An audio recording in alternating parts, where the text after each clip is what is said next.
Today's podcast is brought to you in part by Foundation Health and Wellness and Jelaine Fallhaber, CNP. Her practice focuses on thoughtful, personalized care that helps patients feel informed, supported, and confident in their health decisions. From hormone therapy to wellness and aesthetics, visit foundationhw.com to get started.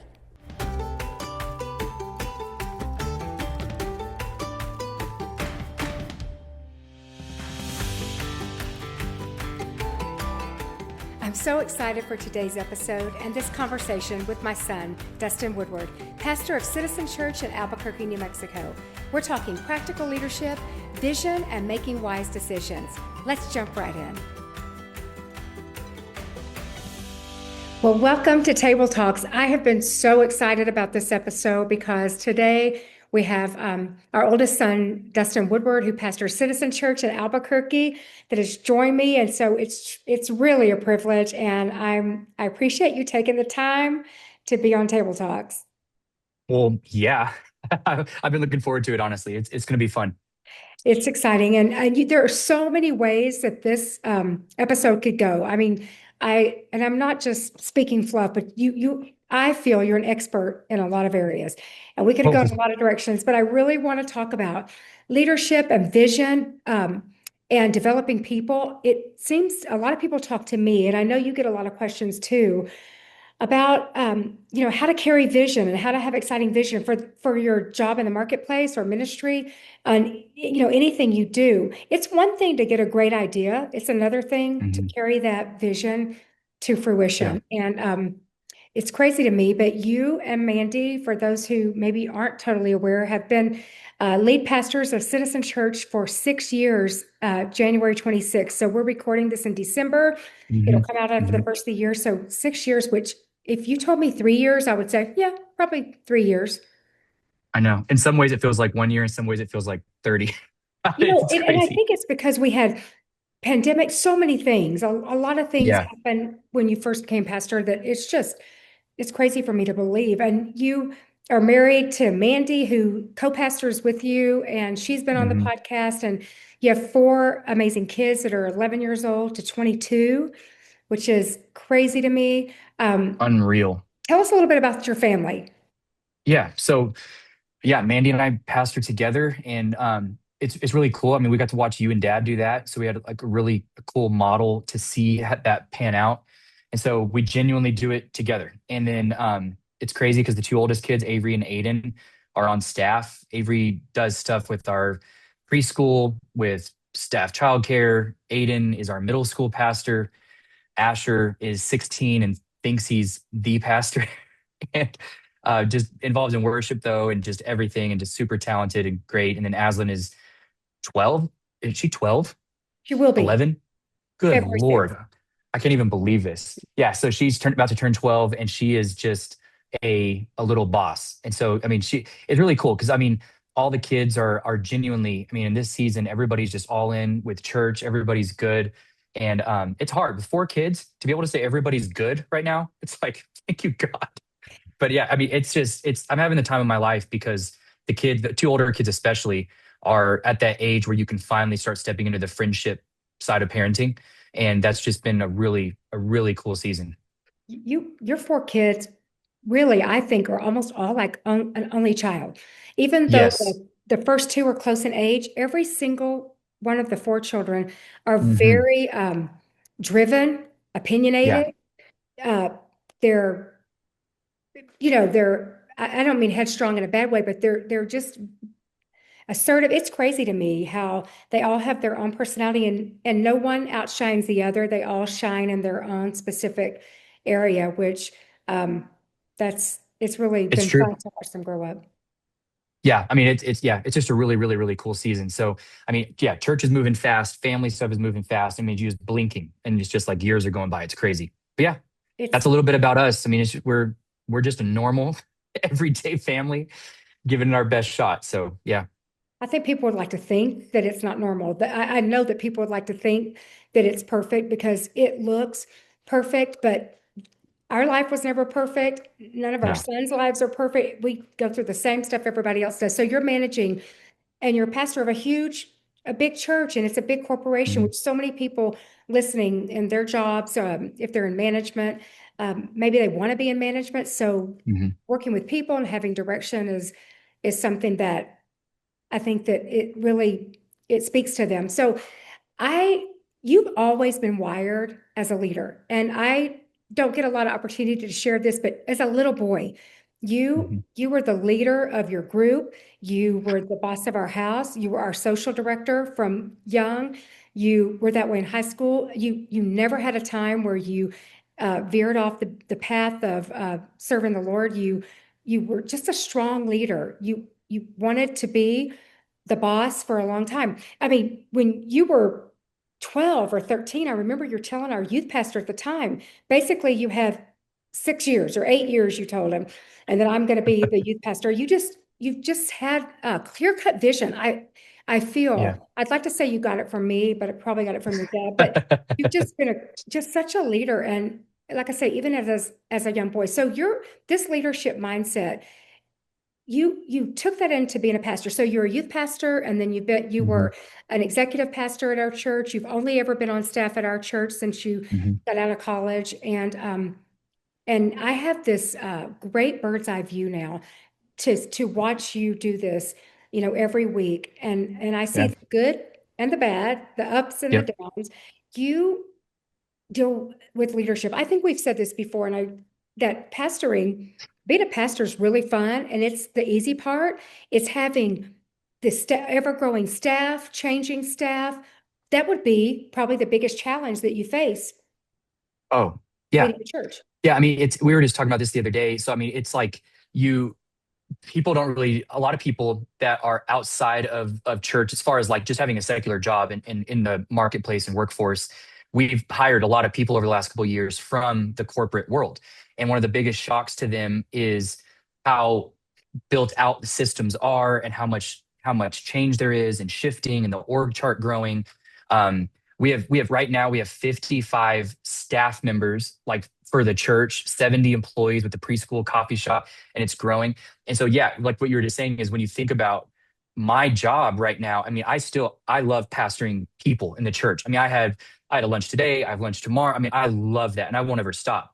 But yeah, 90% of my job is with the staff, and working with them, and they're unbelievable. I mean, we're in a season where Mandy and I just feel like we're so unbelievably lucky with the staff we have right now. But it's still just people. I have needs. People have needs. It's I'm not just their boss. I'm their pastor. I'm their friend. It's all the different hats and buckets. But it's complicated. It's the best thing. It's heavy, but wouldn't trade it for the world. It's all the stuff. So your weeks look the same, even though they're very different. You start out the week. Um, it would be easy to think that there would be some guide that spoke to leadership that you could follow every bit of it, but the reality is it changes all the time. Hmm. The way you deal with people, it's different for every person. So you start your week on a Monday. So, and I know what your week looks like. You get up early, you're Hmm. driven, Hmm. you go, go, go. What are some questions you ask yourself at the beginning of every week? What are some things that get you started?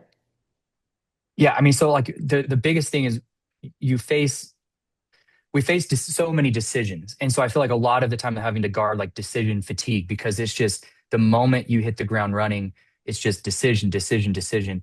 And and there are leadership best practice decisions based on things that pop up. But I think one of the biggest unique things that I've found since I've been pastoring is it sounds so simple, but a lot of 90% of the time, the best actual leadership decision to make. So like when I'm asking, I'm going to answer your question, but some of the leadership decision you have to make, the standard answer, but then you have to look within the context of here's the reality. What is this best decision, this best practice decision I need to make? But within the context of me being a pastor, this being a church, this not being just a corporation. If someone steps off staff, I still want to be their pastor. I still want to be their friend. And decisions you make with people, even moving roles. And so, one of the questions to answer your question, one of the first questions I'm asking at the beginning of every week is before I make any decisions, I have to remember my first hat with all decision making is I'm a pastor, I'm a Christian, this is a church, And it's not just leadership decision. So that's one of the questions I ask myself a lot. I think another question is, because there's so many things coming at you so fast, it's, what wants my attention right now? What things want my attention? People, things, and what needs my attention right now? Because it feels like every day it's, a new emergency, a new emergency, a new emergency, and everything's wanting attention. And then you have to stop and go, but what needs it right now? And that's hard, because I think most pastors are wired to be yes people, because you are in this because you love people. So you want to say yes to every lunch, yes to every coffee, yes to every issue. And I'm having to constantly say, what do I need to do versus what do I want to do right now, right now. And then one more I thought of too is, what decisions I'm making, what are the decisions I'm making right now that will matter most in 6 months? And I think those are the ones that I've been asking myself that a lot lately. And those are the ones I'll spend the most time on, because I can obsess over every decision if I'm not careful. And then I have to step back and go, which of these are going to really matter in 6 months, and which of these really next week may or may not even matter. So I don't know if that answers your question, but those are some things that I initially just think of. Because maybe sometimes I think that the the decisions that seem so pressing, sometimes if you pause on them a minute, they probably maybe Right. aren't the most pressing, but they're the Right. loudest voice or the Hmm. loudest whatever. You know, Hmm. um, like I said, you really are just I feel wired for leadership. But I know there has to be some things that you've changed your mind on in the last 6 years Hmm. when you were helping, Yeah. assisting dad being pastor and all that when being the pastor. So, like, I know that you had leadership ideas when you started that you've probably changed your mind about Yeah. 6 years later. What Yeah. would be one? I mean, I tell people all the time that the first couple years of pastoring were basically an apology tour to dad. Because as youth pastor and executive pastor, you have this mentality like, I see this same way as the pastor. And this is what should be happening. And this is the way they should be leading. And you push and you push and you push. But then the moment you can't feel it, you cannot feel it until you're in that seat. And then you feel the full weight of everything. And I think so to answer your question simply, the biggest thing is, I used to think leadership was fast, 100% vision. I mean, vision is very important, but I used to think it was vision, speed. I mean, to an extent, ruthless. I mean, it was just like boom, boom. Now I step back and I just go, honestly, I think leadership comes down to, obviously, godliness, but leadership comes down to wisdom and courage. I think that if people, whether you're a pastor, business owner, I mean, a Christian leader, I think it just comes down to, what does God want me to do? What is wisdom? And then what do I need the courage to do? And if those are the two things, I think I'm writing a leadership lesson right now. And those are like the two things that I think you can boil everything down to. And that surprises me, because I always thought, yeah, courage, but wisdom, I think, is always something I wanted to operate in and knew was valuable, but you can't realize how valuable until you're in that seat. And sometimes wisdom is slow down, and sometimes wisdom is speed up. And but at the end of the day, it's just, I mean, and you get wisdom from other people. I mean, it's just calm down, slow down. What does God actually want me to do? I know it used to drive you crazy when dad would take a long time to make a decision when you were Oh, working with him by thinking, we need to make that faster. Go, Dad, come on, I need to know. And he's like, literally. he errs on the side of slow, of taking time on a decision. And Right. before you were pastor, you were, let's hurry up and Hmm. go. And I see that in you now. I see that wisdom that's grown and that pause a little bit that's grown in Hmm. your life. Now you understand. It's like parenting. Yes. You had a ready-made family when you married Mandy with several Hmm. kids, and your brothers, nobody was married but you, and we'd all be together on a trip, and they were like, they had such good advice for you on parenting. They knew Hmm. exactly what they would do with their kids because Asher was Yeah. waking them up and banging on their window at, 6 in the morning. He's 2 years old, and they were loud and all the things. And they had such advice. They would tell us, well, you should tell Dustin. Dustin should. And then they became husband Yeah. and parents. And then they're like, It's so oh true. crap, it's not what I thought it was No, going to be. And I think that's the same, it's literally so the you're in same. it. It's literally the same. You don't It's know. I'm and I used to do that with other people with their kids. Like, oh my gosh, these parents need to. And it's the same way with leadership. And that's why I don't even get frustrated at people, because there's still people that are like, will, meet with me or sit down with me and go, you should be, and we should be. And I don't even get frustrated at it because I think, people mean well, and they can only see and feel the weight of the seat they're in. And I don't, because I said all the same things. So it just is what it is. That's great that you only see, feel the weight of the seat you're in. That's really a good Yeah. phrase for somebody to remember. Hmm. And to, if you could ever acknowledge, if people acknowledge this is where I'm coming Hmm. from, then they can accept decisions of their leader a lot easier Right. too, to understand I can't see the whole picture. And as an employee for in the marketplace or a staff member, you will never know the entire picture. You No, can't. So you have to no, trust sometime that leadership is, doing the right thing. And which, a lot of decisions you make weekly, and I'm not privy, of course, to all of them, but I, I've been in that position, but they're not all cut and dry, yes and no no, decisions, or yes and no meetings, or yes and no phone calls. There's so many decisions, honestly, that are in the gray. There's not an obvious right answer. What's your process? So when you're, and I know you meet, the one of the processes at our church is you meet weekly with the executive mhm, team, and there's a weekly yeah, staff meeting with the entire staff.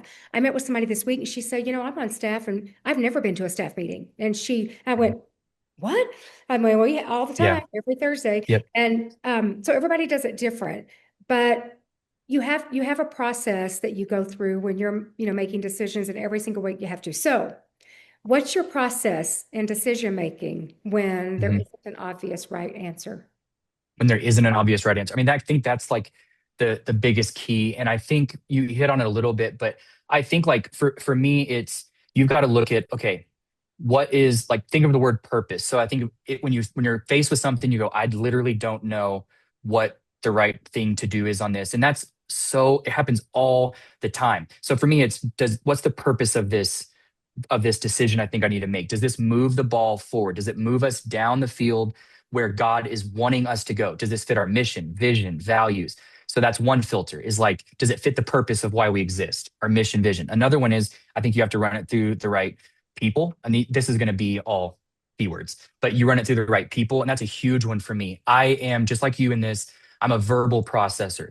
I trust myself, but I don't trust myself. So it's like I can feel strongly like I think this could be God, but there are at least five people on our staff, and then our entire board, where if any of them looked at me and said, I don't feel comfortable. I mean, it's I'm not going to bulldoze through our executive team. I'm not going to bulldoze through our board. I can't. I literally can't. I mean, I don't want to. So purpose, and I think you have to get the right people around you. I think when I've seen people that have a track record of making poor decisions, it always boils down to they don't have a clear purpose, mission, vision for their life, for their business, church, and they don't have the right people around them to bring checks and balances. They gather yes people. They people make big decisions to move to another city, to do this, to start a church, to not start a church. I mean, whatever it is.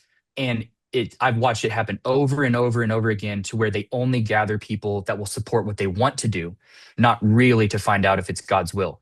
Another thing is, do you have the right perspective? So then I talk it out loud with people just to make sure I'm seeing it. So first of all, the people thing is, um, so run it through like executive team, run it through people, but also, sorry, I forgot to say this with the people part, is how does this impact people?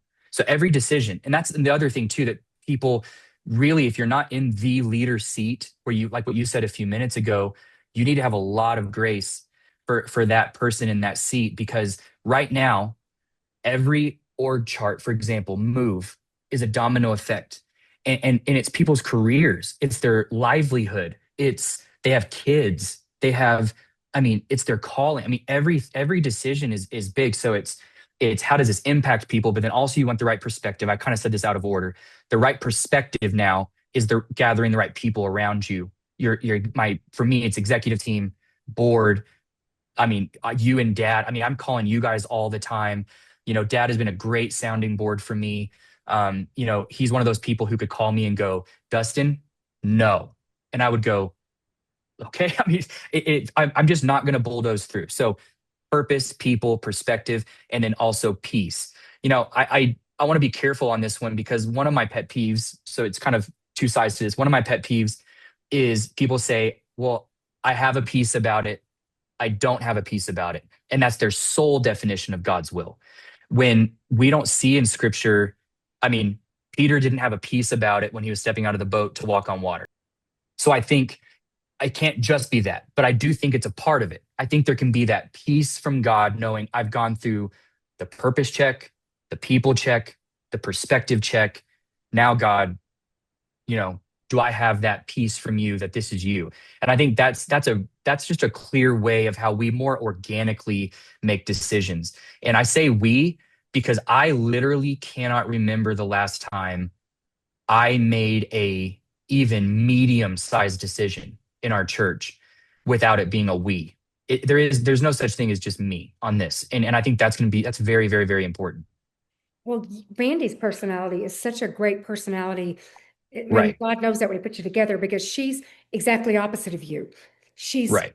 thinks it different. You verbally process, she thinks it out. She's thinking about it before Hmm. she gives her answer, just like dad Like, is so opposite of me. But that is such a good thing because she doesn't make quick decisions and you don't either. But no. sometimes it sounds like I am because I verbally process. And I want to say that doesn't mean that's my decision. It's Right. just trying to get it all out there so I Hmm. could hear myself say what it is I think the Yep. decision is. But you have you two together, and Hmm. then she's such good wisdom to say, like you said, your board and the staff. And I think because you do all those things you mentioned, those four P's, it doesn't get you in too many meetings where you have too much tension that you're having to No. decide, in a situation like that. But I know there's times you get caught off guard and in different meetings, but I think you have I believe that you care about people first. I really do. Hmm. So I Hmm. know because of that, that every decision you're thinking in real time, how does this Yeah. affect all the Yeah. people these people are talking about? Yes. And what you just said a second ago. So like when it comes to Mandy, for example, and I think sometimes, I know pastors will watch this too, but sometimes pastors' spouses aren't co-pastoring, they're not on staff. And I think sometimes they can be overlooked um, to not bounce things off of and have a sounding board. Because what are they? I don't know if they know what's going on, or even if you're not a pastor, but you're just business, whatever. But I mean, Mandy, I don't remember the last time I preached a sermon without going over the sermon with her. I mean, we go into meetings on the same page. I mean, if there's big decisions being made, we don't go into meetings and Mandy and I argue it out on opposite ends of the table. Like we're going into the meeting on the same page. She sharpens me like crazy. I'm not going to go against, I mean, I will not go against an opinion of Mandy's. We're going to iron that out until we are on the same page with it because she's one of those people who goes, Dustin, no. And it's going to stop me dead in my tracks and really evaluate everything.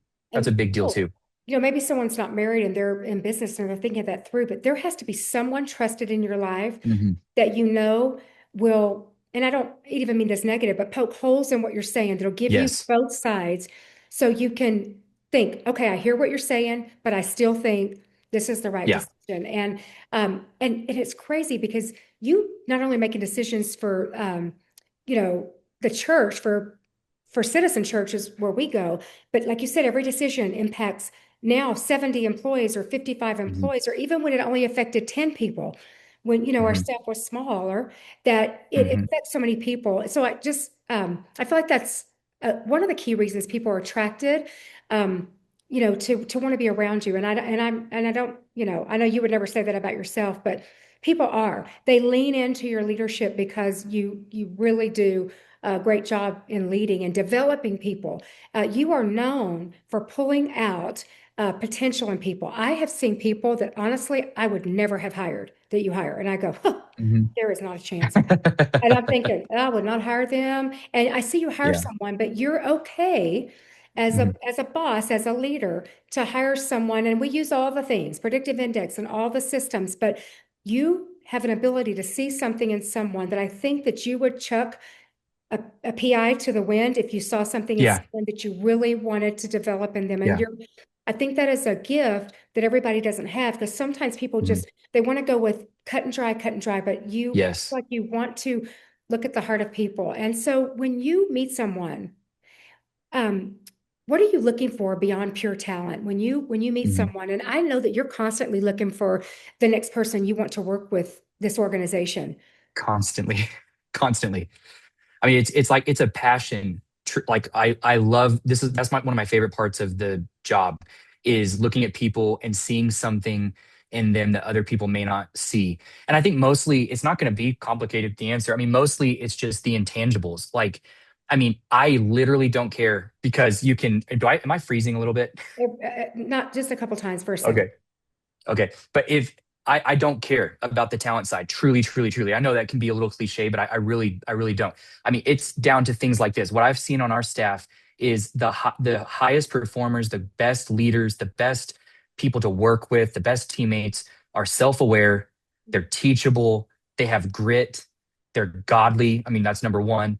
But it's just I'm looking for humility. So if you have, I mean, there's someone on our staff right now that it's not that people dismissed them at all, but I saw something in them, pushed for them to get hired. They did, and they're soaring, soaring. But it's like I have a quote I want to read on this. I kind of feel like dad. I came prepared. I want to read this because Andrew Carnegie um, talked about this, and he said, people are found and developed the same way gold is mined. When gold is mined, several tons of dirt must be moved to get an ounce of gold.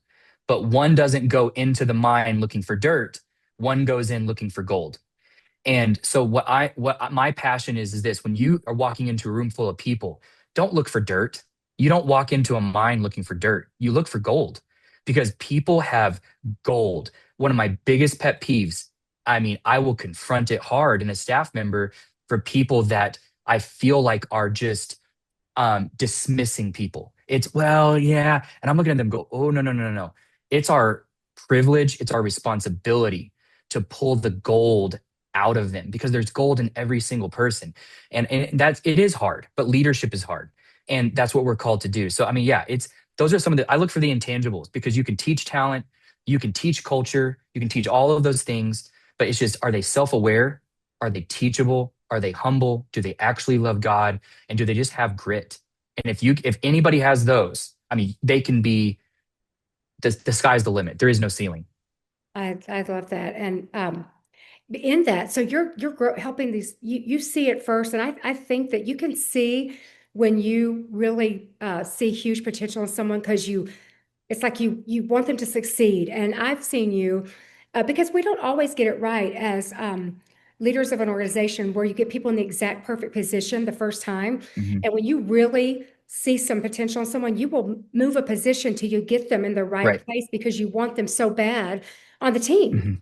And you, Mhm. you want them to grow. And it's sometimes it just takes rowing together to see where someone's, exactly supposed to be. Yes. Yep. I see people give up on people too soon, or like what you just said, it's not that they give up on them too soon, they keep them for too long in the same role without developing them. And so it's like, well, they're on the team, but it's not just getting them on the team. It's you gotta find the gold, you gotta develop the gold. And if it means like what you said, shifting roles, fine tuning, having conversations, and I think that that's just a responsibility for leadership. Thanks to Flowers by Zach Lowe, Albuquerque's family owned florist since 1993, creating beautiful, fresh arrangements at affordable prices with unmatched customer service. Order online at flowersbyzachlowe.com. Hey, friends, I'm so glad you're here. If you're enjoying this episode, please take a second to subscribe, leave a quick review, and share it with a friend. It's the best way for people to find the podcast and to be encouraged. Now, back to the conversation.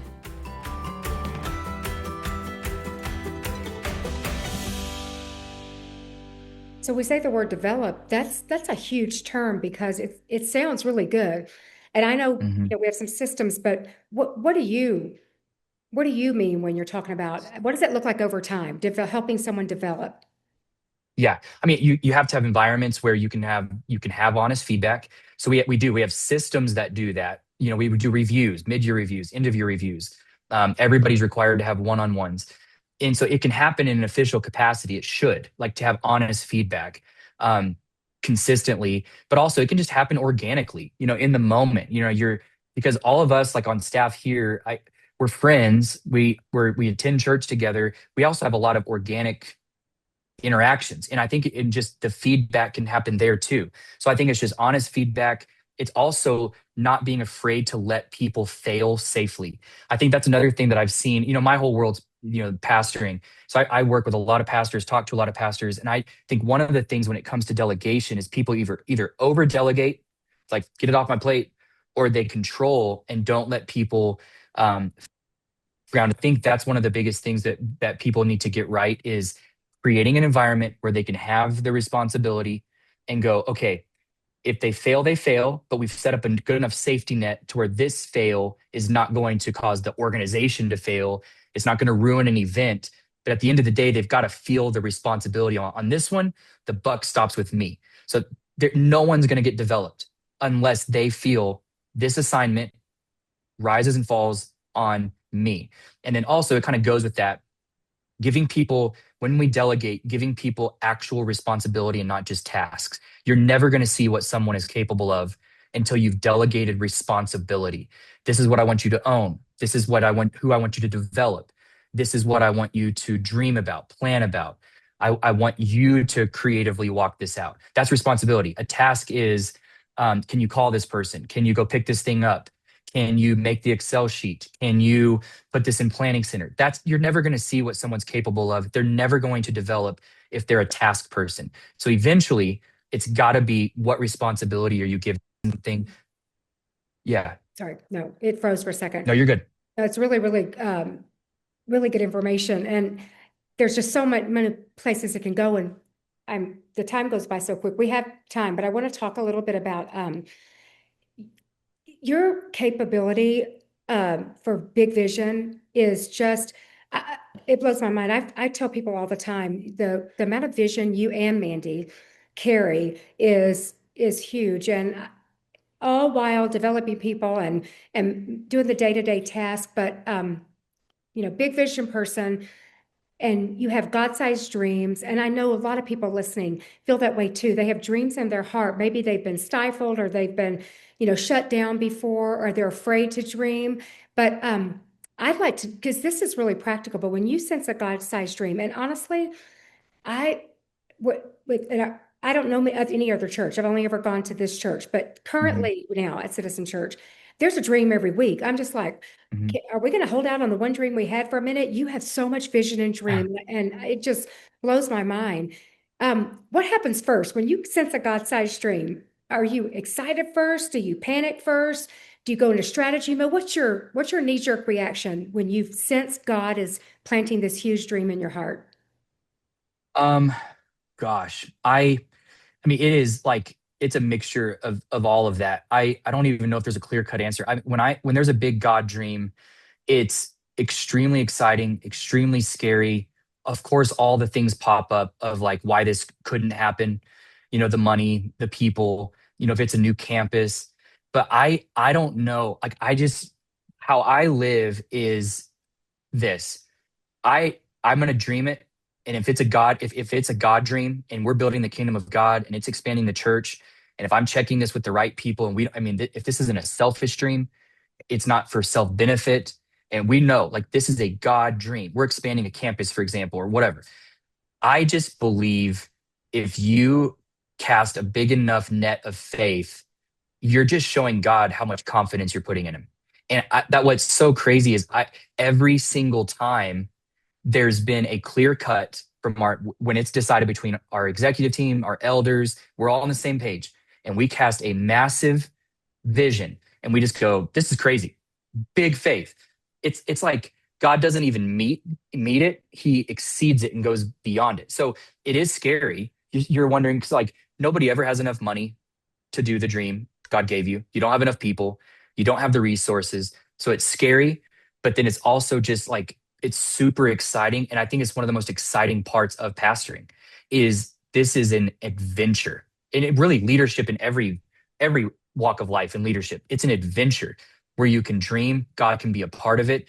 Obviously, he is the part of it at church, but he can be a part of it in business. I was talking to a business leader the other day, and he said, when you surrender your business to God, and say, this is yours, then it completely turns into a God adventure. God, where do you want to take this? How can I dream? You give me a God dream. And then it turns into almost like a pastor perspective on your business and you're surrendering it to God. So hopefully that kind of answered your question, but it's just like I view vision like a dream and a vision from God, not necessarily as God giving me instruction, but God giving me an invitation.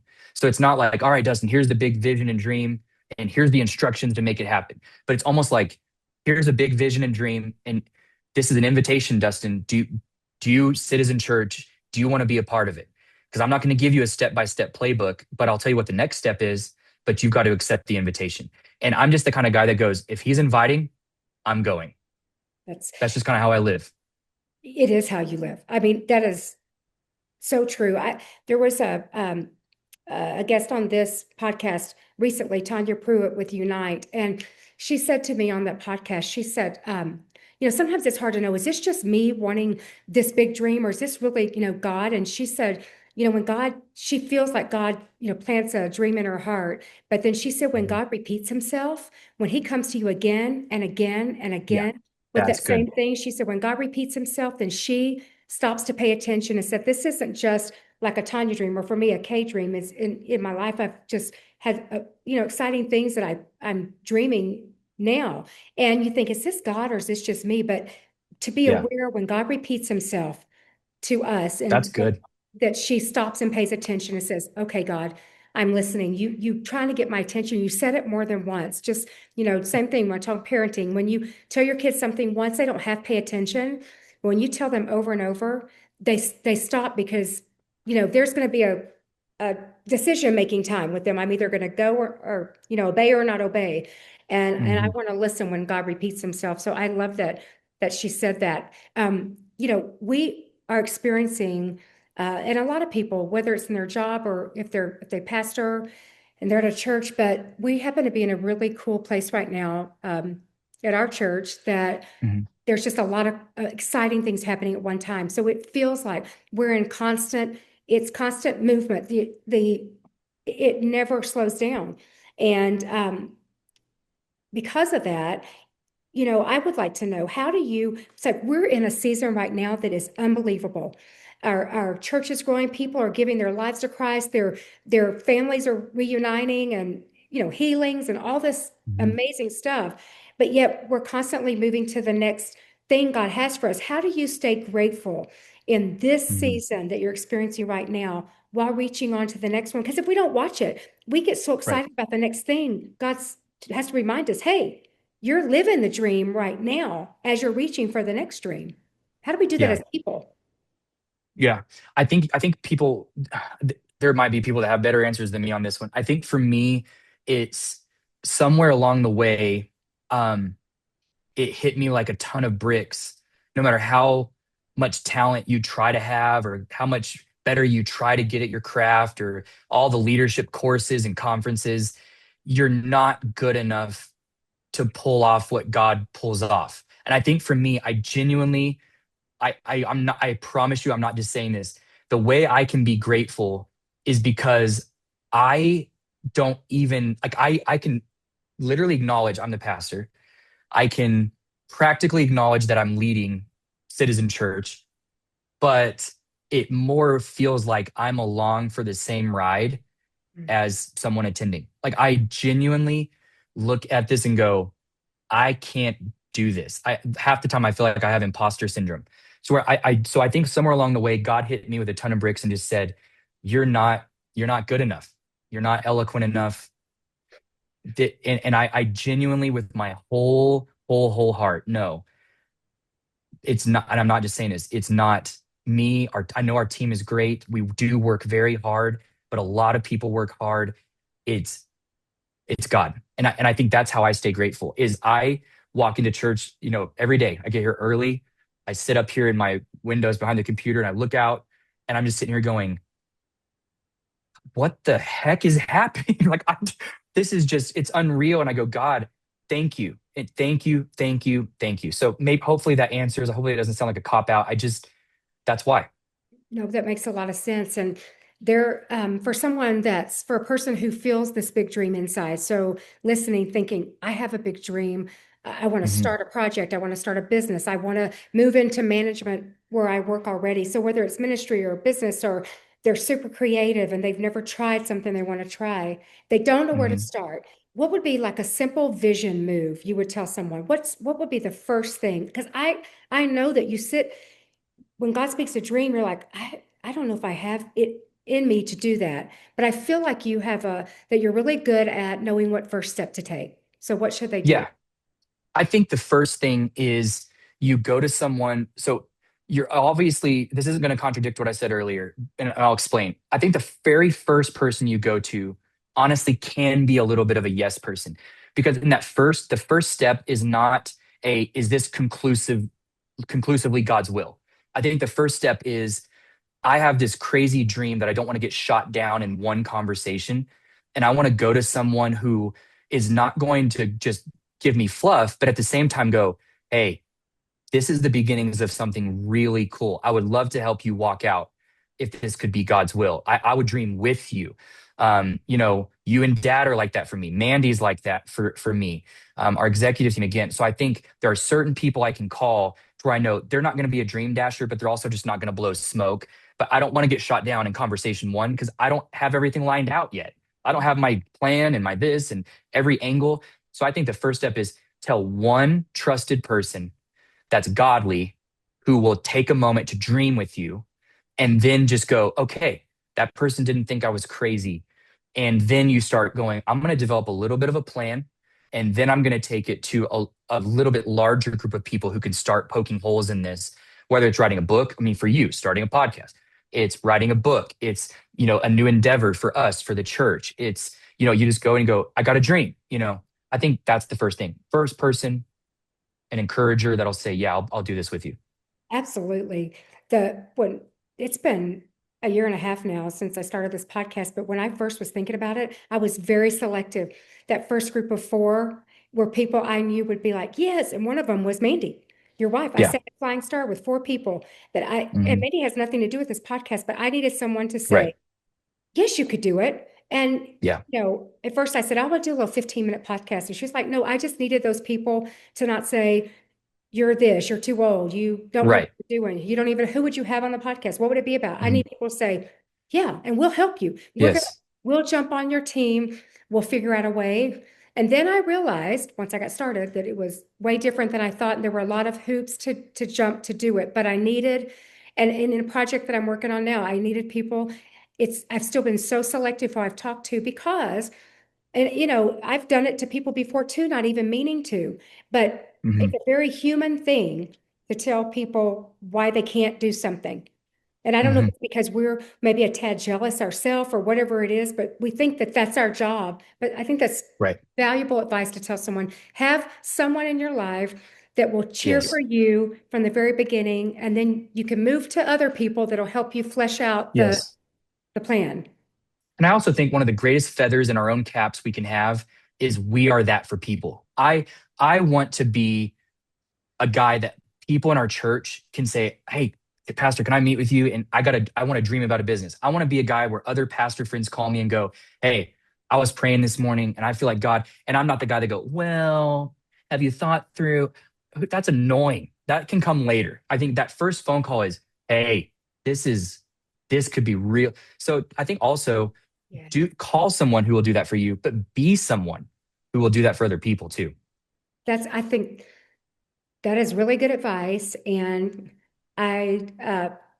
for some of us, that's harder for than other people. Some people, uh, Mhm. they're naturally wired to just be the Mhm. positive. I mean, but others seems, and I've done it myself, are a little harder wired to want to be the logistical. Yeah. And But all of them have their place, because all the logistical, like you were mentioning for your podcast a second ago, all those questions that you had, like you didn't want in the first conversation, are all things you tackled 4 months later, right?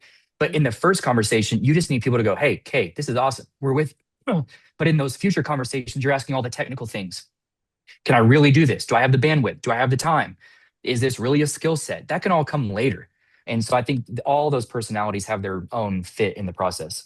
so yes, and I think that's probably some of the best advice someone will hear on here is not just to find that person, but to be that person. Hmm.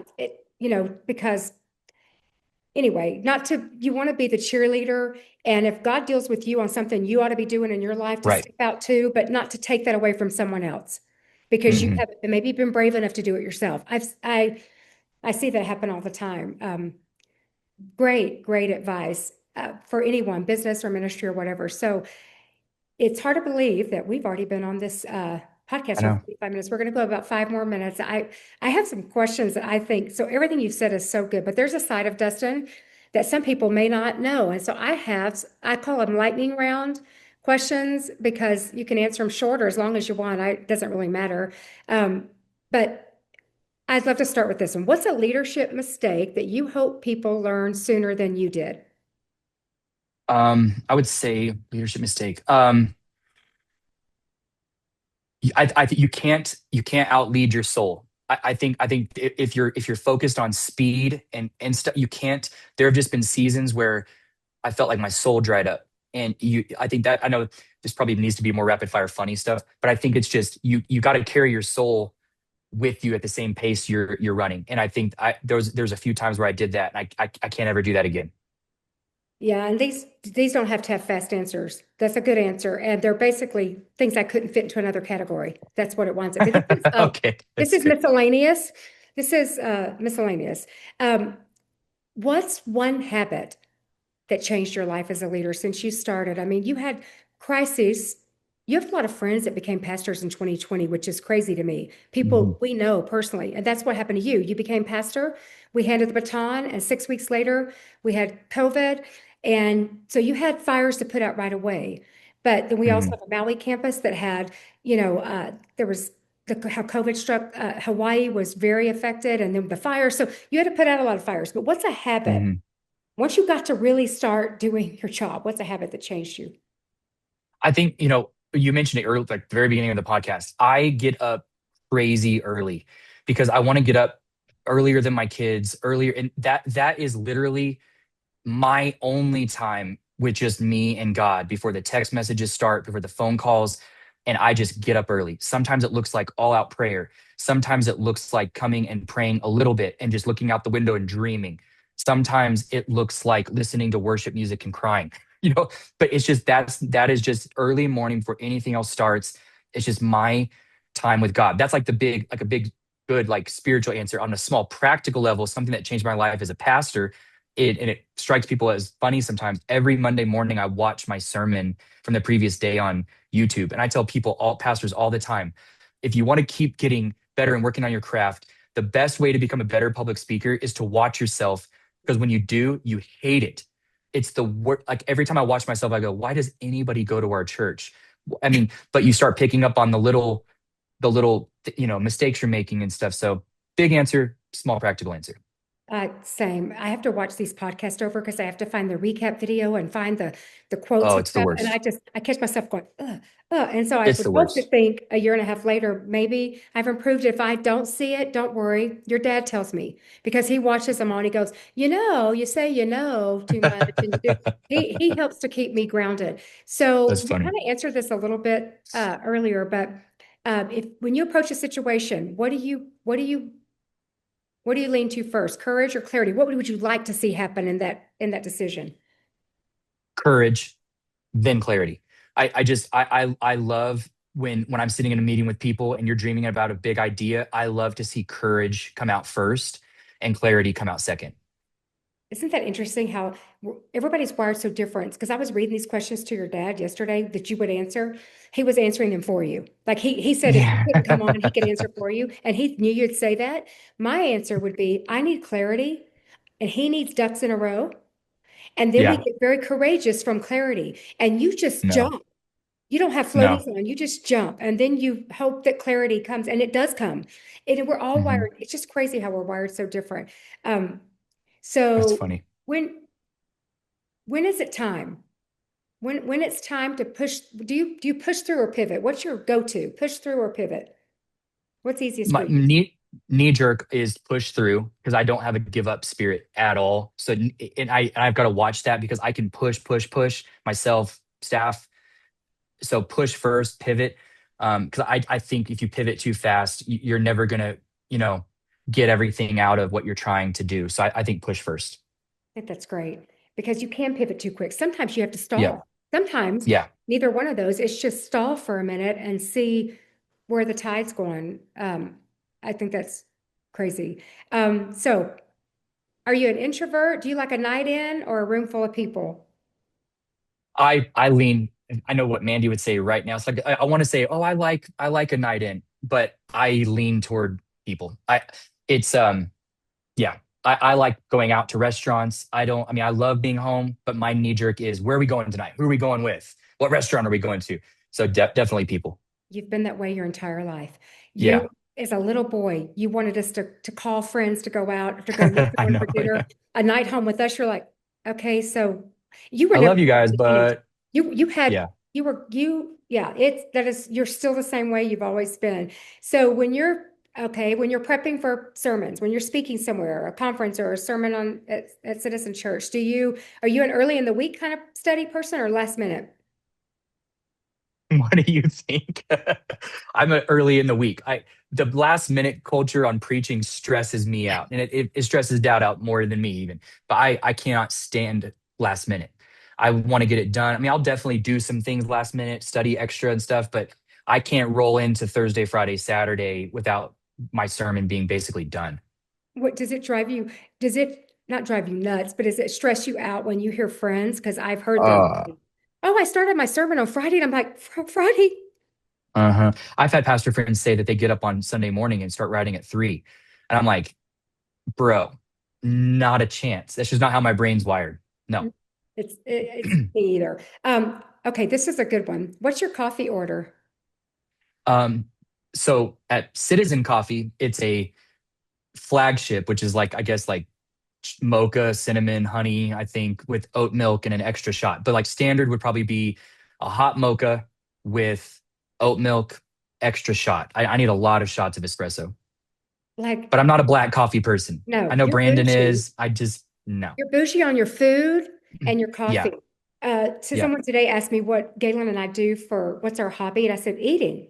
We're Eating. food Same. people. We like the beach, but we love food, and we don't go as often as we want. We love to go um, to movies, which brings me, what's your favorite way to turn your brain off?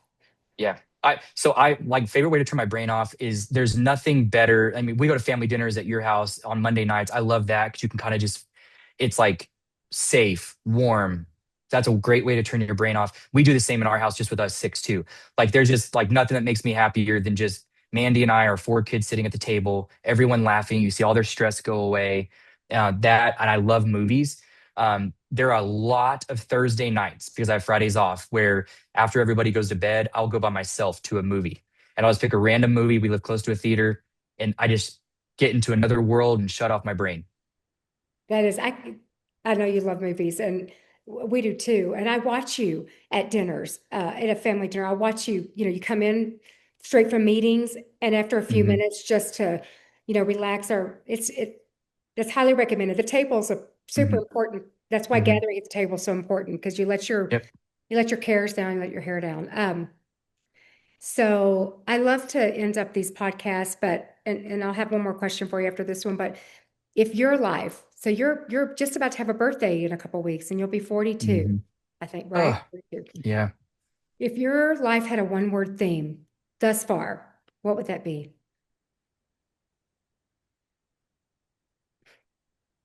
Build, I think. Something along those lines. Build, fight, Hmm. father. I don't know. I think build because I love building family. I love building church. I love building people. So I think build.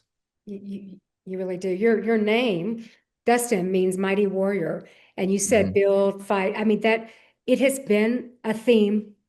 We picked that name on purpose. I kind of wish now would have picked all the boys' names just Yeah. to be no stress, peace. What's that name? Yes.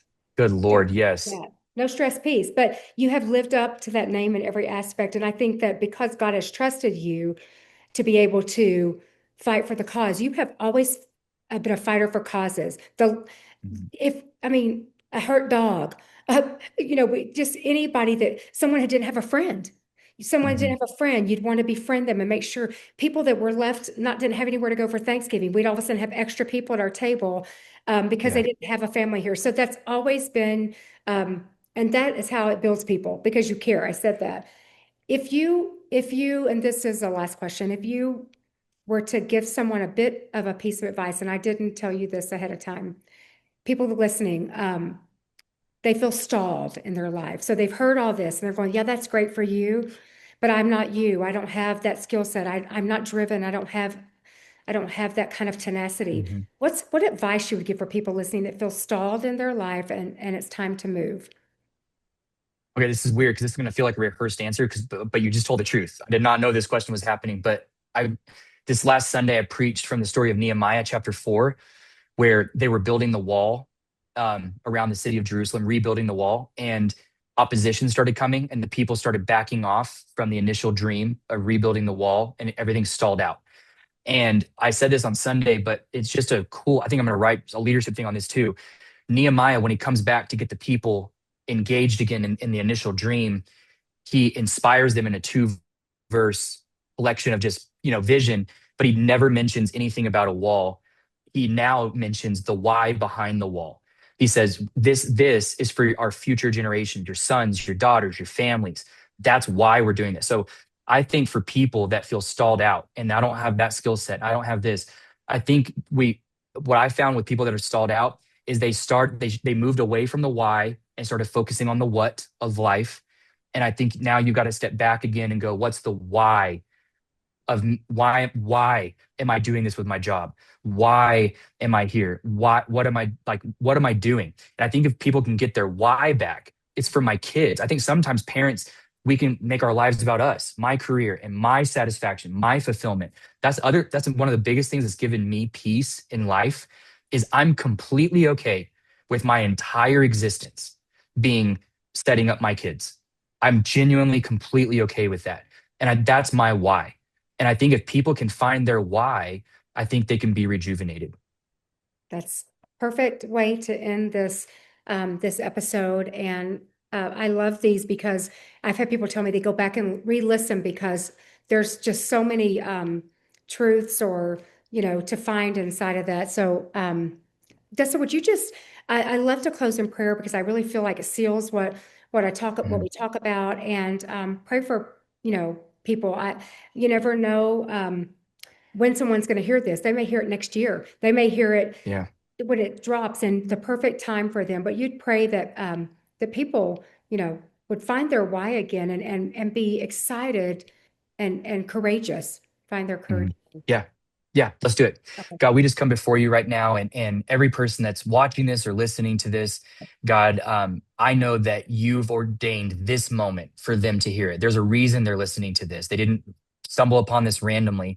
And God, I pray that you would ignite courage in people again, reignite the why. If they've lost that sense of why and wonder and adventure of this life with you, God, I just pray right now that they would pause and go back and just remember the why. God, that there is purpose and destiny on their lives, that they are way better leaders than they think they are. God, that vision comes from you. You don't have to be an expert vision caster. That the excitement and passion for life and vision and faith comes from you. And God, I pray that we would just receive that from you, reignite our passion, reignite our hearts. God, right now, and I just pray over people that you would bless them, give them visions, dreams, for the rest of their lives, God, whatever the next phase is, that they would be excited and fulfilled. We thank you. In your name we pray. Amen. Amen. Dustin, thank you. I'm sitting here watching you and I'm listening to you talk, and I'm so proud. How can we be, Galen and I, be so blessed to have three like amazing sons that are just gifted, so gifted in different ways in their own way. And I'm thinking, I mean, my child. This is I did this. I did this. And we're just so proud of you and Mandy too, and Thank you. everything that's happening at our church. And can't wait to see what's going to happen in the future. Um, the future is every day at our church. It's not Yeah, nothing is in the future for us. It's tomorrow. crazy. Tomorrow's the future, and that is how we live. So thank It's you, crazy. and I You're hope welcome. you have an amazing night and some maybe a little bit of family time and go have a good dinner. Yes, I'm ready thank you. for it, man. We'll go out with people and have fun. I Okay, know. thank you for Okay. asking me, True. I'm truly Thank you honored. so Thank you. much for being on the episode today. You're welcome. A quick thank you to Herencia Parilla Grill. Exquisite flavors and authentic Mexican cuisine made with bold flavor and heart. Plan your next meal and view the menu at herenciaabq.com. Thank you for joining me today on Table Talks. For more content and information about upcoming episodes, please visit my website at kwoodward.com. You can also explore other podcast links and resources there. Until next time.